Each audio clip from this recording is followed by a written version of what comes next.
سلام بچه‌ها، به یه ولاگ جدید با من خوش اومدین. امروز مدیم نمایشگاه بین‌المللی کم در ایران مال که خیلی جالب بود و انقدرم شلوغ بود که حد نداره. اول چیزی که دیدم این ون سفید رنگ بود که خیلی باحال بود.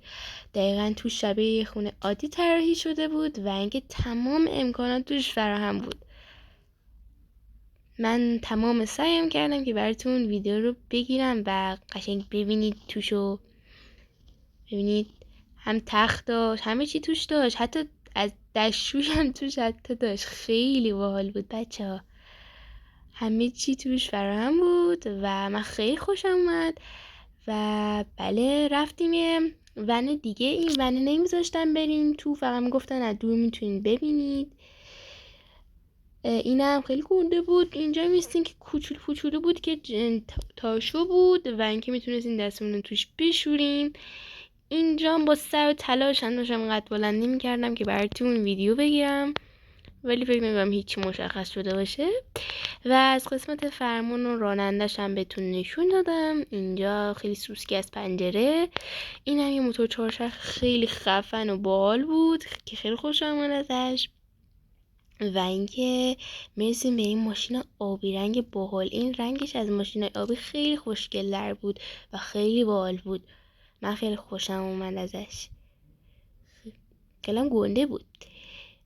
اینجا هم که یه سری ون دیگه بود که دیگه نتونستم اونجا براتون ویدیو بگم چون خیلی شلوغ بود، واقعا خیلی شلوغ بود، اصلا نمیشد ویدیو بگیرم.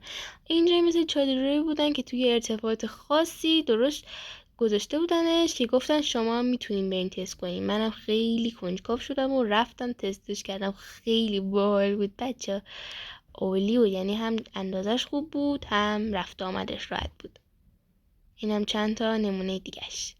اینجا هم یه سری چادرهای دیگه و اینجا هم مردم هی میرفتن بالا، همونطور که میبینید عکس میگرفتن. اون روز خیلی شلوغ بود بچه، خیلی شلوغ بود.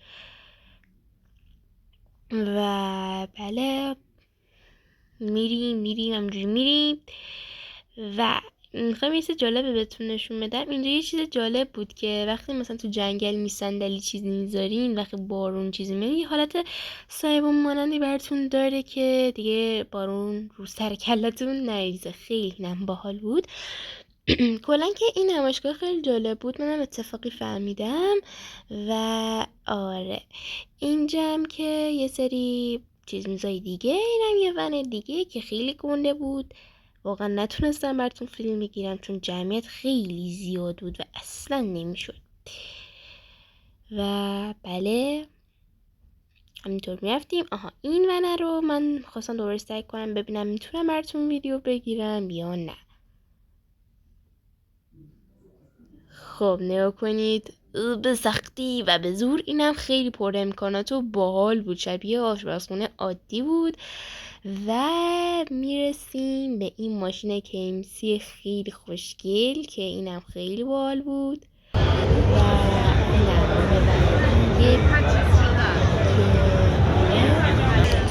این چی جالب بود،